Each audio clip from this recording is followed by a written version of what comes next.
Did Ricky Council just earn a few minutes on Saturday against the Denver Nuggets? Yes, he did.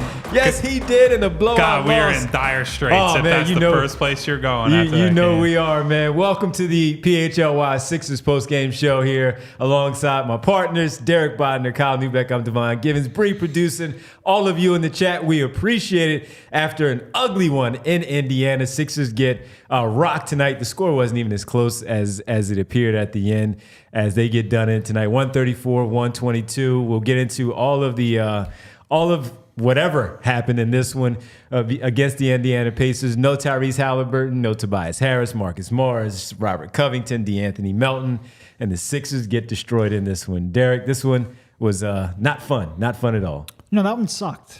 That one really. I have never heard Talk Kyle. to you guys on Saturday.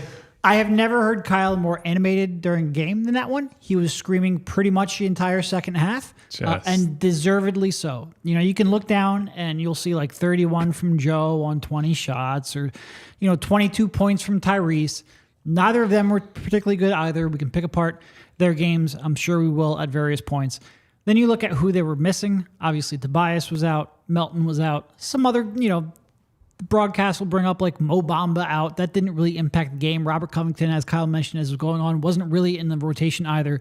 So when you look at it, and the Pacers missing Haliburton, the Pacers without Haliburton have been real bad this year. I think they're a -6 net rating without him on the floor, +6 with him on the court. So that's a huge loss for them to come out there and just feel like the Sixers were a team without any kind of energy.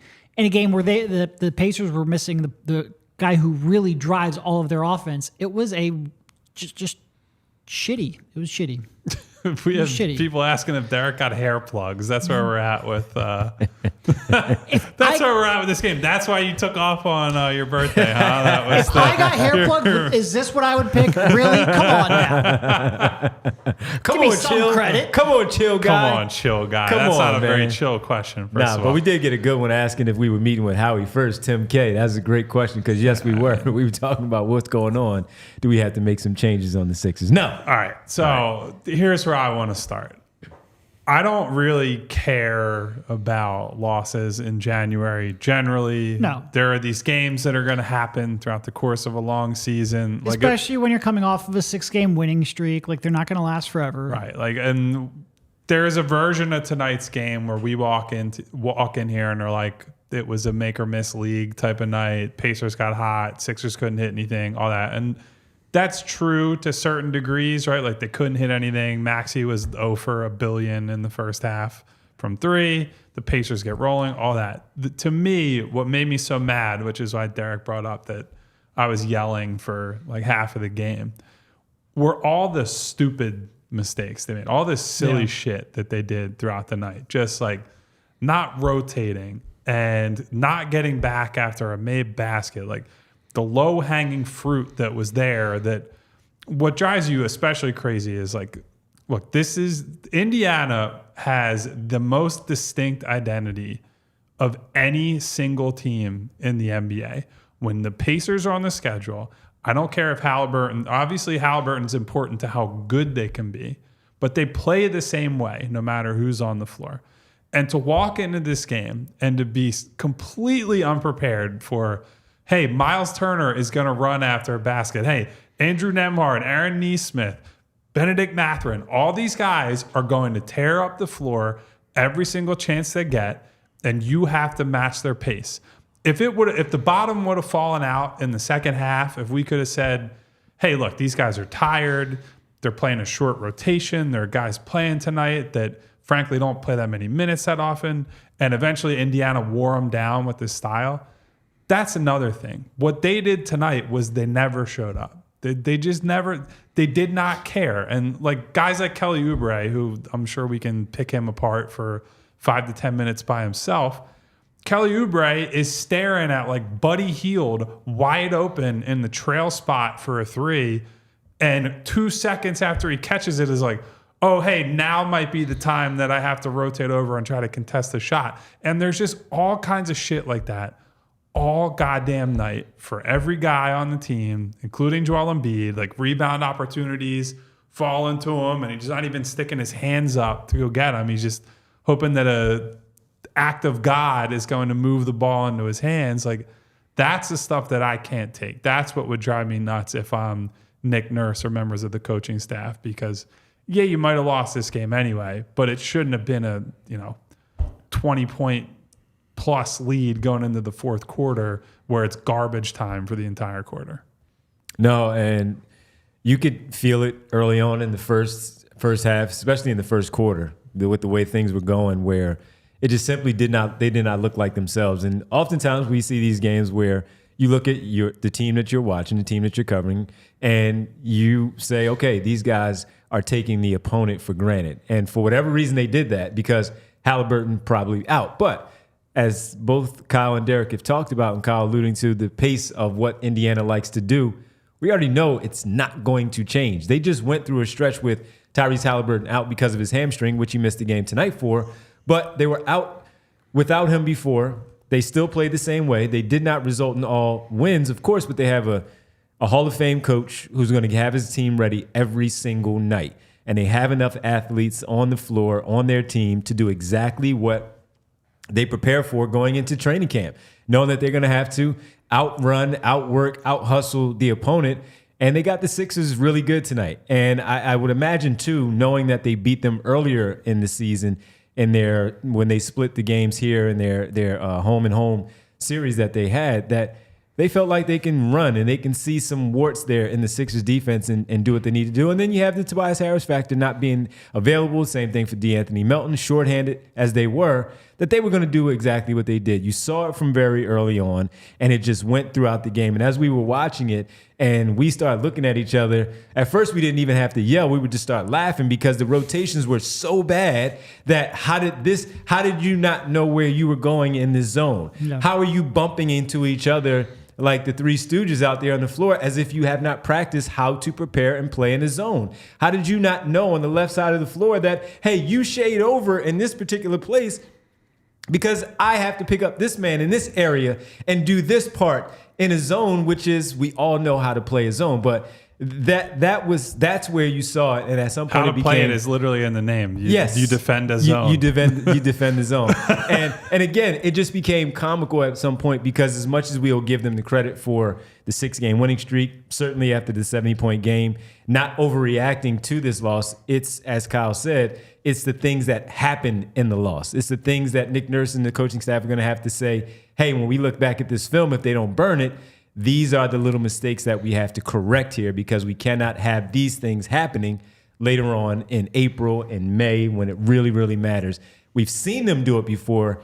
Should not have happened again this way tonight. Losing is losing. Losing this way is why we come out here and laugh and then scream and yell and all of that all in one. Yeah, and 2 quick points, because I feel like we're probably going to get to the role players pretty quickly here. First of all, Maxey's defense was atrocious. They were running small pick and roll all night, and Maxey miscommunicated each and every one of those switches. Sometimes he switched when he shouldn't have. Sometimes he tried to help and recover when he needed to switch. His communication, his decision-making was atrocious defensively. That goes beyond just the physical mismatches that he has on a night basis. This is like bad version. Because Indiana plays a lot of little guards, so it was not exactly like they're not an overwhelming size team. It was just all miscommunications and poor decision making on this one. He was real bad, and Joel's effort on the glass was just unacceptable. For the Pacers to end up with 12 offensive rebounds they had a 12-6 offensive rebounding edge in this one, despite the fact that they missed fewer shots than the Sixers. Rebounding just wasn't good enough, and Joel, especially in that third quarter, and he didn't play in fourth, especially in the third quarter, was just nowhere near good enough. It was flat-footed the entire night. 55-31, the defensive, the rebounding separation there between the two teams, and that's just. Now, obviously, the Pacers were going to get a lot of rebounds because the Sixers couldn't hit shit all night. So there are a few more opportunities to pull those down, but the bigger issue was, to your point and Derek's, you can't stand there flat-footed and watch as guys are crashing hard and attacking the ball in the air. Honestly, it's like you brought up Joel rightly, Derek, the one that stuck out to me.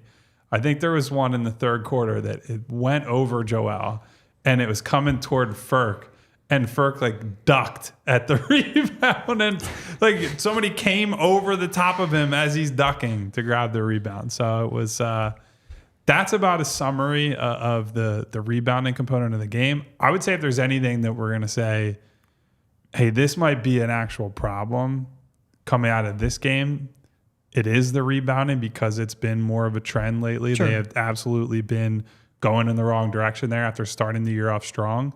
And you bringing up Joel makes me want to say, like, look, it has to start with him, right? Like, they didn't have a rebounding problem the other night against San Antonio because he went and he attacked the glass, and that was on both ends. Like, that was a rare, really great offensive rebounding game for Joel as well. And I'm not asking him to be a, Dennis Rodman, Kenneth Faried guy who's like all they do is rebounding and that's their elite skill. Although that's selling Dennis Rodman short, comparing him to. No, he was an incredible defender. Incredible defensive player, obviously. But it has to start with Joel. And then, look, we have I think Devon in the chat, was that who it was that had the super chat that said the Toby haters will never admit we needed him tonight? And look, I think they felt that on several levels, right? Like, not in the rebounding department, because I actually think Tobias is one of the weaker rebounders on the team for his position.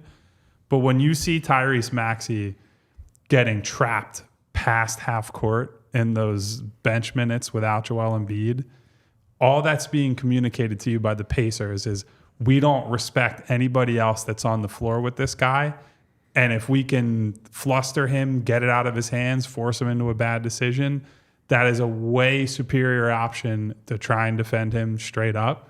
And look, even on that individual play, it worked brilliantly. Maxey threw it directly out of bounds. That's not all his fault, but I do think, to his point, Tobias was definitely missed tonight. And when you don't have enough guys who can self-create, and in Tobias's case, go down to the mid-post and in the middle of a run, hit a shot to, calm everybody down, that ends up being a pretty important thing over the course of 48 minutes. Yeah, and going back to the offensive rebounding, the Pacers collected 34.1% of their offensive rebounding opportunities, the Sixers 13.5%, so they got their asses kicked on both ends. In that regard, I do think Joel will give, when we get to the playoffs, I think Joel will give better effort every night. Every playoff game, I expect better effort than what he gave you tonight. That will solve some of it. But to your point, you just have so many weak rebounders for your position where he's got to be a monster just to keep them competitive. It does reveal a little bit of a weakness on the squad. Yeah, it does. And when we say the Tobias part, a lot of times we just make the fun, but it's more of just having him out there. Whatever it was going to be, it was going to be. But having him out there, when Maxey had that, he couldn't really see over top of the defense, so he had to contort his body away from the defender around him to try to bounce past it to get it over to whoever the other outlet would have been. And it just went out of bounds because no one was there. And it was crazy to see it play out that way. But that's what happens. As Kyle said, they just didn't trust whoever was out there with him to even handle the basketball up and down the lineup. Not enough effort and not enough just good overall play from these guys tonight. And this is what you get. And sometimes you get this now, 29-14 on the season.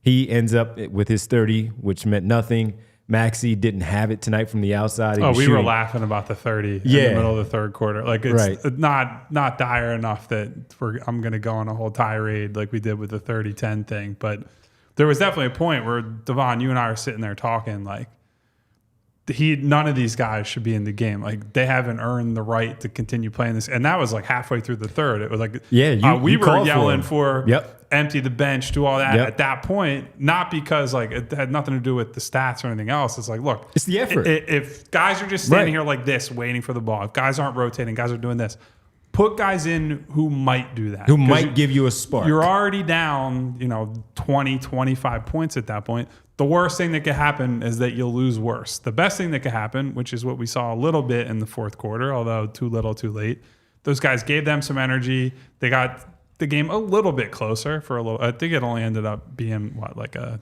11-point, 12-point loss. 12-point loss. And that's not really telling of what ultimately happened in that game, but would have liked to maybe see them try that out sooner, but I understand why they did. Because when that was happening, when they did make that run towards the end, Siakam was still out there on the floor. Nembhard was on the floor. Yeah. TJ McConnell was out there on the floor. So they had some of their players still on the floor during that time. And probably to get Siakam that triple-double also. But they were out there, and those guys played hard. And we'll get to them. We'll talk about what the guys who did give some sort of effort. We'll tell you about them.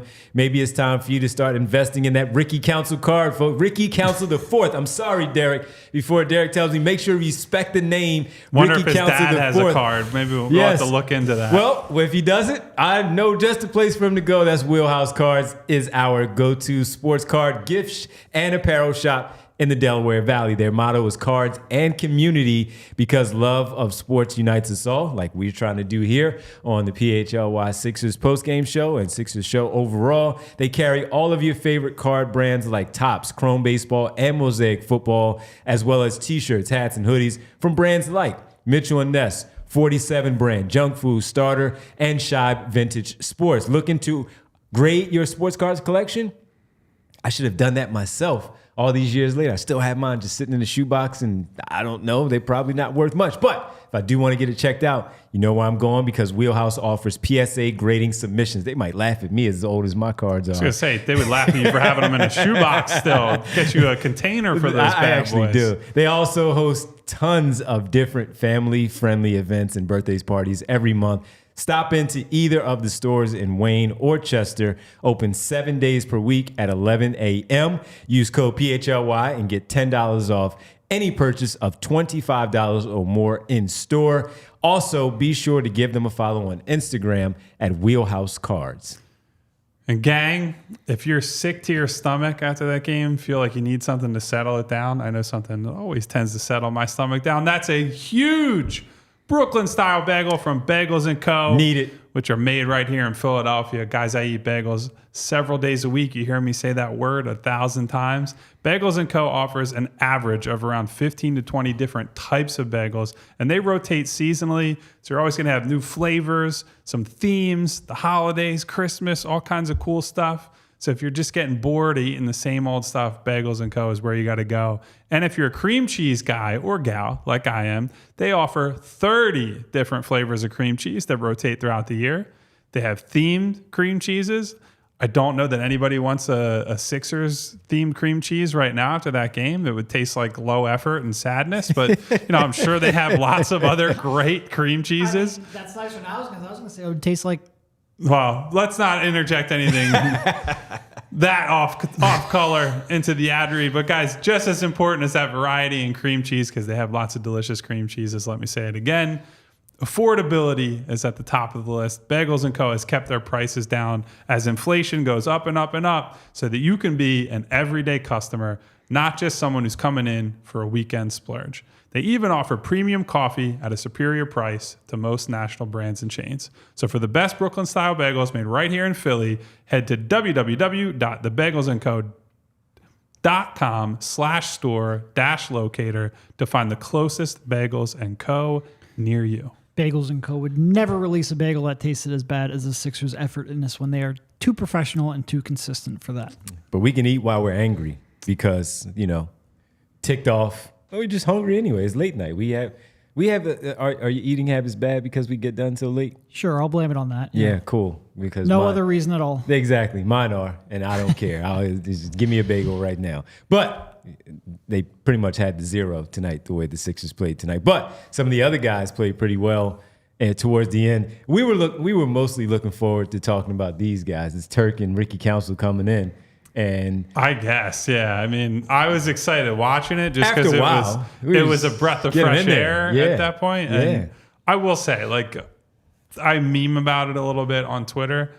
I give Ricky Council credit, especially because he came in and you could see the tools popped, right? Like he's driving and he's using his shoulder to wall guys off, drawing fouls, hit a catch and shoot three, which is a massive, massive deal for him.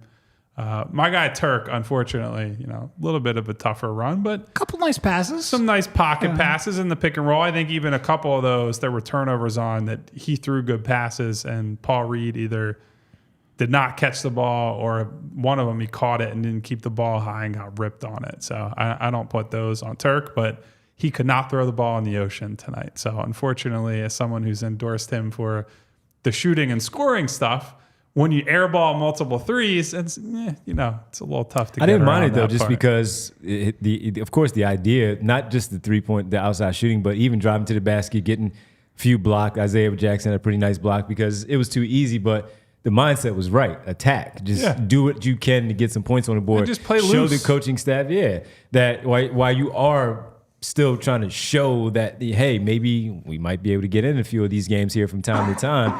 But play loose, play freely, go out there and do your thing and see what happens. So it was good to see Turk out there. You know, as you guys know, I like Ricky Council maybe a little bit more than most.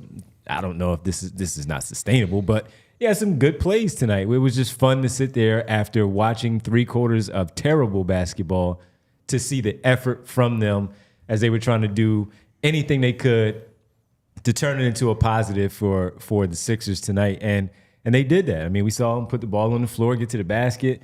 The shot still looks a little funky while they were working on it. But a little funky is doing some heavy lifting there. Even at the free throw line, and he's standing there, and a lot of guys do it, but he has the 2 feet right next to each other at the free throw line, and it's like, all right, I wonder if they try. I guess he wasn't comfortable to space it a little bit, to have one foot in front of the other at the free throw line. It just looks off, but it's probably not who he's going to be, and he's just going to be someone they ask to throw, go get some stops, run the floor, fill the lane, lobs back door, if he ever gets any minutes that way. But tonight, for them, something to stand out on. Yeah, I mean, look, I think both of those guys, you're rarely going to see them again. Like, we'll talk about this game, and it was fun and entertaining, but like they played because the Sixers were missing 5 players, and because of the 10 players they had available, half of them weren't giving effort anyway. So they had to bring somebody in at the end, see if they could get a little bit of life in them, and just give them a chance to play at this level as a sort of reward for the work they've been putting in. But neither of them are ready. Like that shot for Ricky is still, I think, far. I know he made one today, but it's still far away. Physically, Turk is not ready. He weighs 110 pounds. I'm exaggerating a little bit, but not nearly as much Only as a I little should bit. be. From the looks of him, anyway. And like learning to get that shot over length and over NBA speed is something that he's going to have to still work on. But it was nice to see him sort of come in. I did enjoy actually watching Turk run that pick and roll and give those passes to diving big men. That is a part of his game that I know he commented on over the summer and early on in this show. But it was nice to see that. His shot was a little bit off today, but that's all right. I believe in the shot long term. But once again, Little doing some heavy lifting. A little bit off. But I think they are both intriguing prospects, but don't like pencil either of them into the rotation at all this year or next, probably. So I think that's probably enough with Turk and Ricky talk, if I had to guess. I think my big concern coming out of that game, truthfully, is Joel going to be healthy? Because I can't deal with that talk. I can't deal with that. Listen, narrative. Man. One, I just want Joel to be healthy because the team's more interesting. Team is better when he's healthy. It's better to watch.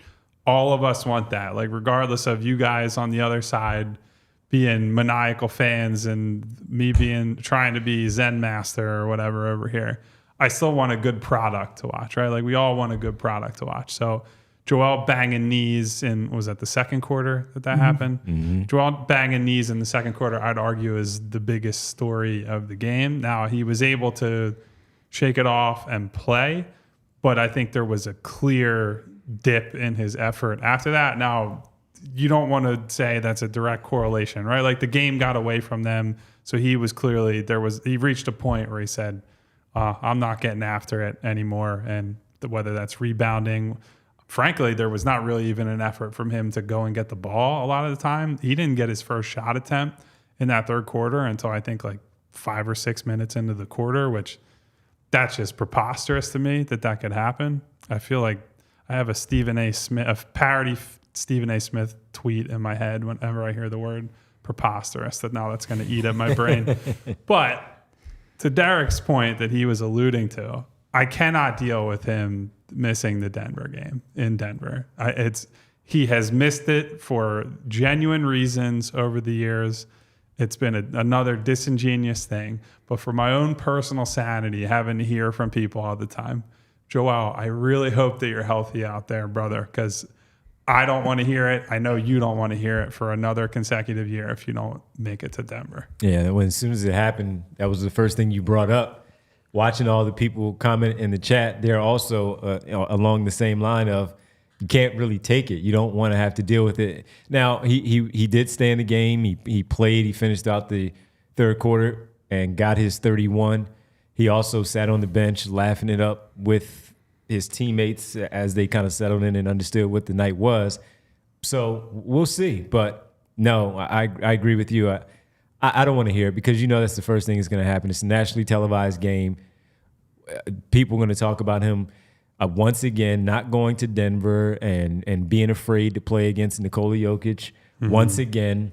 Now, Jokic got poked in the eye tonight and had to go to the locker room. We have to keep an eye on whether he plays. So maybe he'll base his decision on playing if Jokic is playing or not. But we just don't want to hear it. And we know that the others were legit when he did not play. He had legit reasons why he did not play. We don't really know what happened with his knee. It looked like it buckled a little bit when he landed, and it bothered him enough to sit on that floor for that short amount of time, come back in, and finish the game out. Great that he didn't have to play in the fourth quarter and not leave it up to the coach based on them being closer in the game. But I don't want to hear it either. I just don't, because that's going to be the narrative. And once again, nationally televised game, the Sixers go out there and they get rocked. Jokic goes for another triple-double, and they're going to say Joel Embiid is scared of playing Nikola Jokic, and that's why he shouldn't have the MVP. It just would allow a lot of people to say things that they're already saying at a much louder volume and more frequently. So I just hope Joe is healthy, full stop, for a million reasons. But also because as a fan of basketball, I want to see him and Jokic play again. Like, they only get to play twice a year, and we've gotten max once a year for quite a long time. So that's all I had to say on that. We'll see what happens. Ash did want to jump in and say 26-7 now with Embiid. He had to keep it real. He said he had to keep it real, and then he jumped right back and said good night. So that means he can't take it. He can't take it. So he said good night. Just go to. He's just That's going to bed. still almost a 65-win pace, by the way. Their record with Joel this season. Yeah. So, pretty good. I mean, hey, 29-14. They're still 15 games over 500 with all him missing games. Harris, Melton missing games, and of course Covington and Morris missing games from time to time. So many players that have not played. They're still 15 games over 500, and they do this on a night where you just wanted to see if they can keep this going, keep that streak running. 7-game winning streak. Boston blows out Miami. You had Denver getting rocked by New York tonight, who's playing very well. They blow out Denver 122-84. Jokic missed that time and never returned to the game, so I'd imagine that was a part of it. So we would have liked to have seen them take this one. Pacers win the season series, and then that's going to have people also talking about, just flashing back, since I think this is the last game between them, and the Pacers win the season series 2-1. If this is a playoff opponent, there are a lot of Sixer fans that are going to be worried because of the way that they play, the pace, adding Siakam, Tyrese Haliburton being a part, obviously the head of the snake there with the Indiana Pacers. This is going to be something that Sixer fans will remember once we get to the spring and the postseason of how they play. Is this something that you're going to have to be concerned about in the first or second round matchup against this Indiana Pacer team that can run you off the floor and sting you? And especially if you get stung in the second round by this group, we know what the chatter is going to be about, and rightfully so if they were to do that. So we would like to see a much better effort. We've seen them win without a full deck of cards on the floor, and they needed to give a much, much better effort. And we hope Embiid is healthy enough to go on Saturday. And by the way, you're naming some Eastern Conference teams there. I would say, like, when the Sixers have continually advanced out of the first round with Joel Embiid, and that's been all well and good. We accept that as like that's an automatic. It's a lot tougher bottom of the East this year, I think, than in some others. Like, I don't see a 2022 Toronto Raptors team, at least in the top 8 right now, right? Like, the Knicks have been, I think they're like 11-2 now since the OG trade. They've been very good. The Cavs just lost their most recent game, but we're on an 8-game win streak before that. The Pacers, I think the Sixers should beat them in a series generally. I think they should beat all these teams in a series for that matter. But the Pacers are a weird team that's going to be, the style clash is real there. Then you have Miami as well. Like, there's going to be one playoff team that's meh, and that's going to be who Boston plays. Yeah. The 7 remaining teams are going to be good teams. I agree.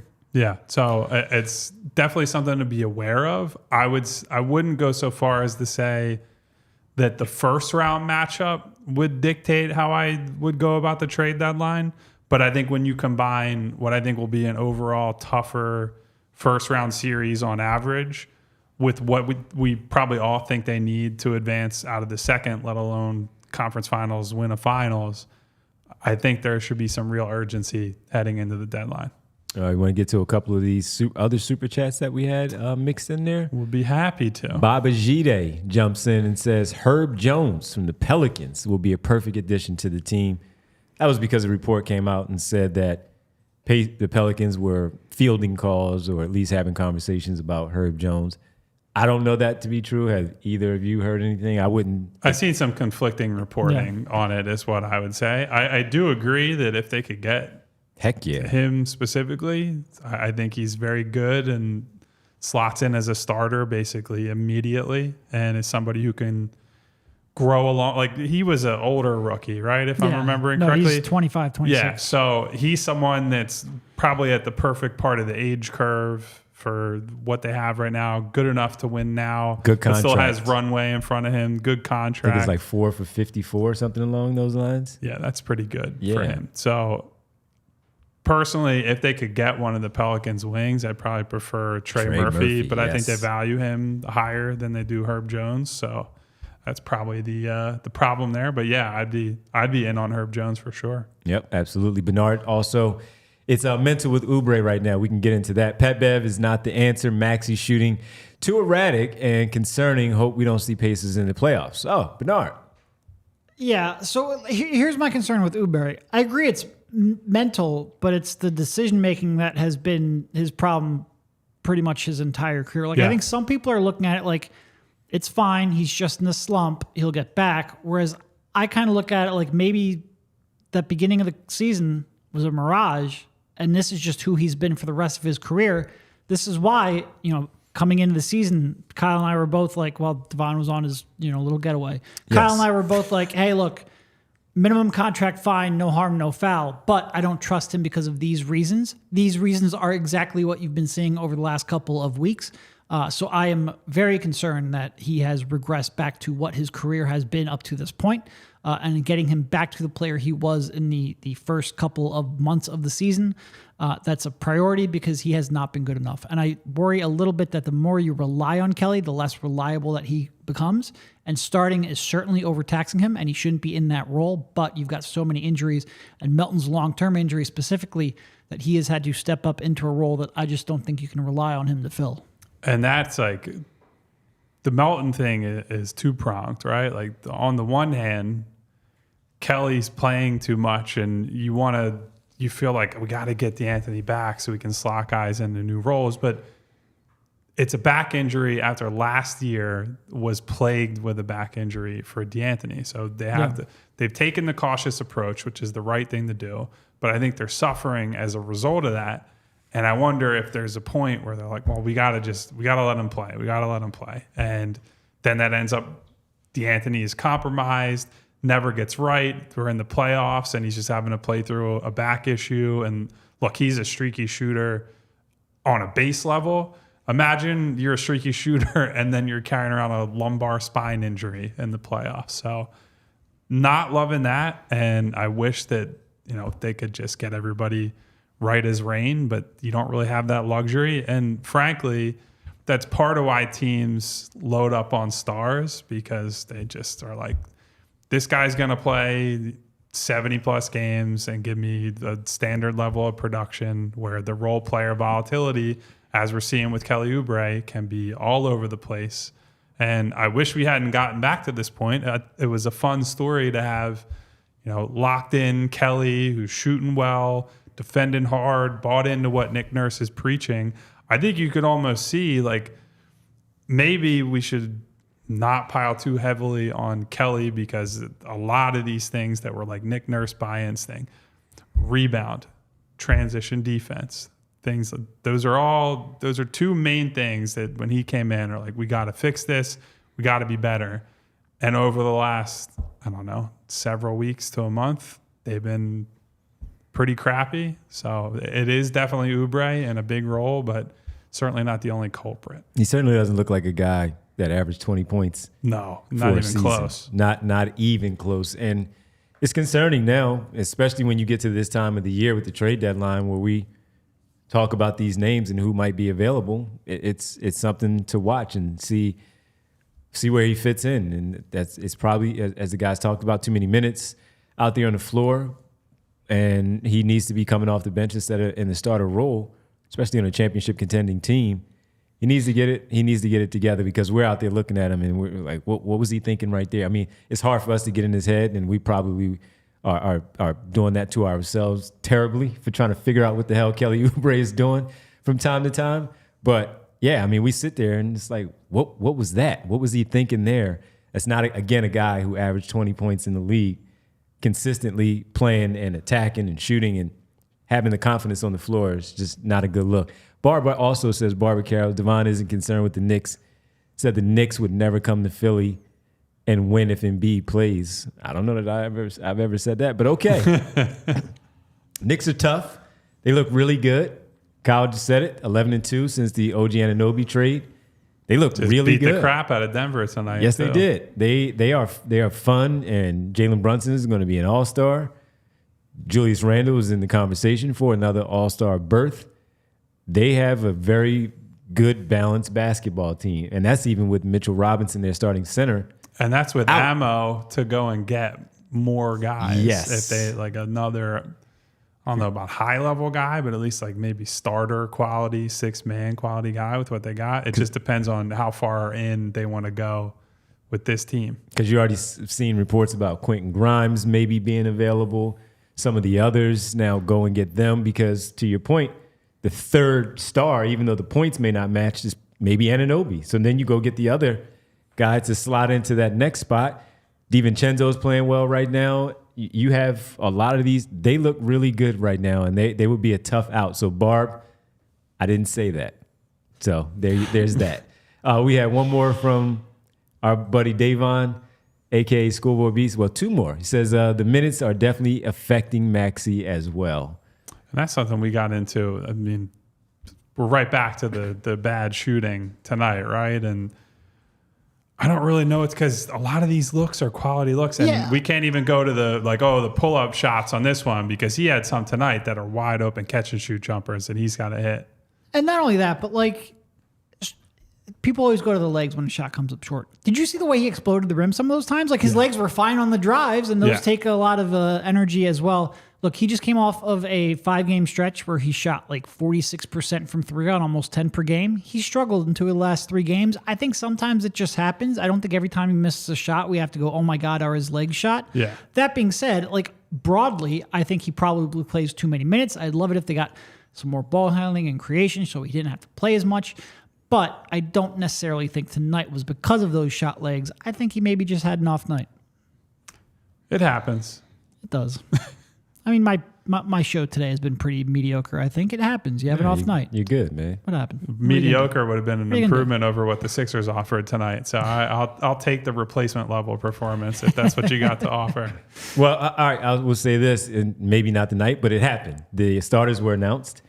Oh, the All-Star. The All-Star I actually game. have it all pulled up. I figured we'd get to that at some point since that game stunk out loud. Joel, 7th time making the All-Star team, 7th time being the starter. They're going back to the East-West side of things, no draft, and Joel's going to make his 7th All-Star appearance. We all know very well deserving, and he made his 7th. So the starters for the East are Embiid, Giannis, Tatum, Haliburton, of course, who should be in there, and then Damian Lillard. And that's the one, not that he wouldn't have made it, but it certainly maybe puts somebody else in a tough spot on the outside looking in as far as guards go. When you talk about Brunson, Maxey, and Trey Young. Am I missing anybody else as far as the guards go? Mitchell. No, those are, Mitchell and Mitchell. Yep. But he kind of snuck in there and maybe push somebody on the outside looking in? Well, the voting split for the East backcourt, to me, is one of the most fascinating vote splits in All-Star history, if you look at it. So Haliburton was one across the board. Yep. And like that doesn't surprise me. He became the kind of the darling of the league early in the year and has been awesome. So no issues there.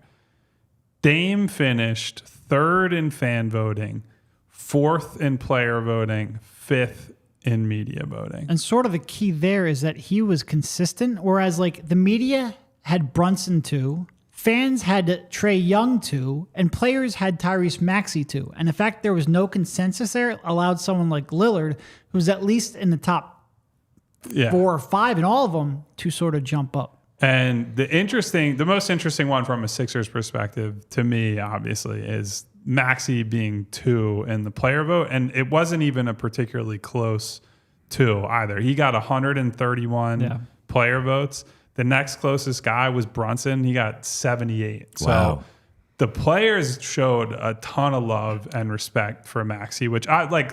Look, I'm not saying that the players are better or worse as a voting block than anyone else, because people love to shit on the fans. The fans did not try to make Thanasis Antetokounmpo a starter, which 3 different people tried to vote 3 different players voted for Thanasis to be an all-star starter. See, come on. Which is, look, that's a completely separate conversation. But Maxey getting that volume of support at his age and, you know, where he's at on the curve, that's pretty impressive, because for everybody, I don't care if it's a fan, coach, media, player, it always takes some time to generate the level of respect to be an all-star starter, like an all-star period, but absolutely to be an all-star starter. So for Tyrese to, in the players' minds, box out Dame Lillard and Trae Young and Jalen Brunson, Donovan Mitchell, that's a big effing deal, dude. Like, that's crazy to me. And that's something that if he does or doesn't make the all-star team aside, that's something he should notice and feel pretty proud of, that he had that kind of start to the season. You've got me wondering now. There's only 2 Antetokounmpos in the league, right? Because Kostas, I think, is now back overseas, and the other one has not yet. Alex, I don't think he's still in is, college. Yeah. So where'd the other 2 come? That's got to be another like deep bench Milwaukee guy, right? Or like, a Milwaukee guy that that left who It's still just when, likes him. When you said 3, I'm like, wait, are there 4 Antetokounmpos in the league? Because that's the only way he should possibly get 3 votes. Listen, man, that dude is theater.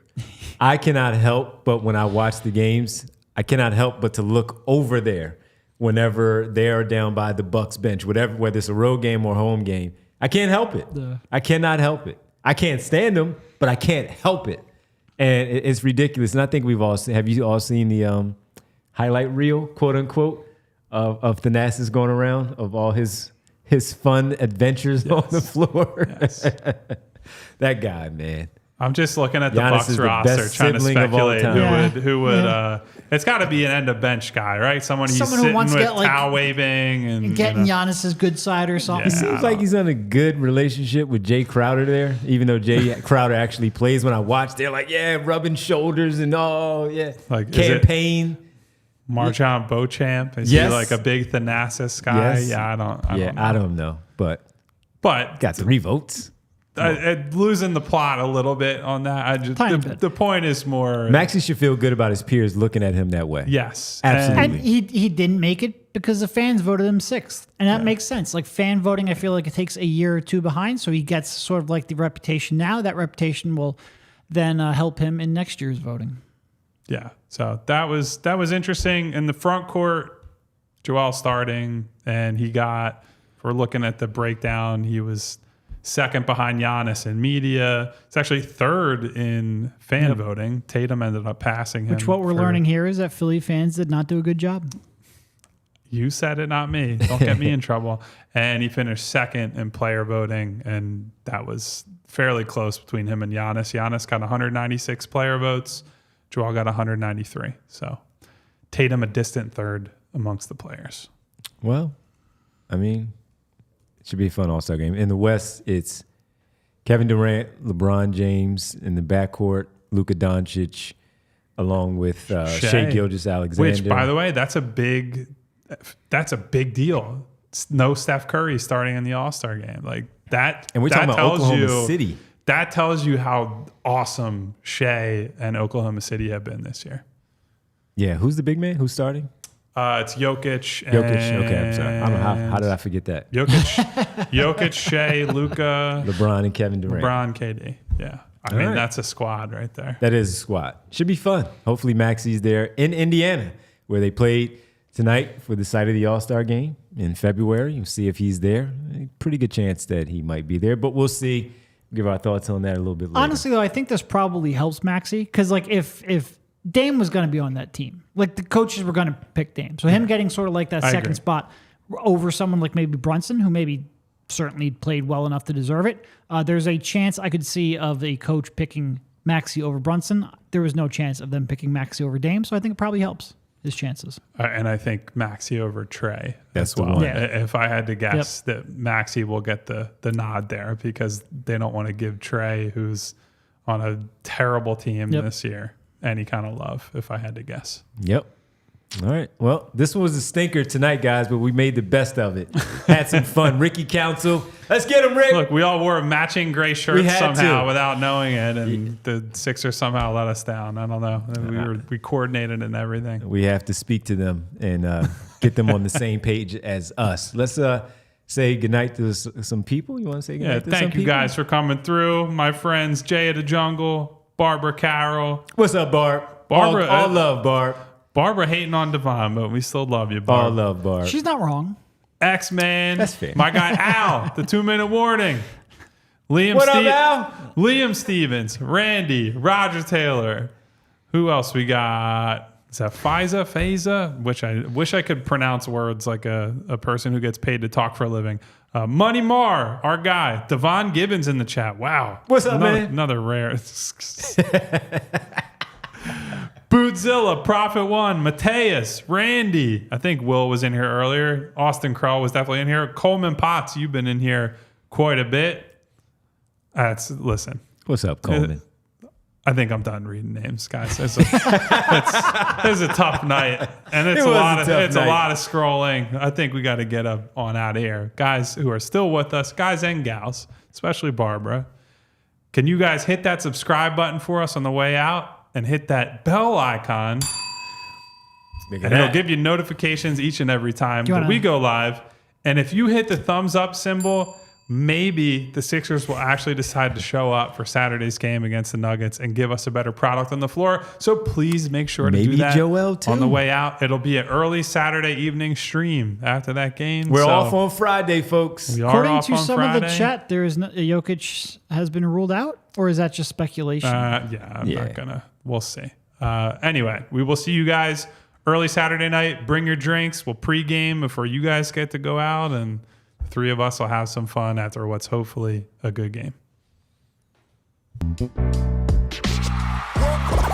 all silly like the mayor.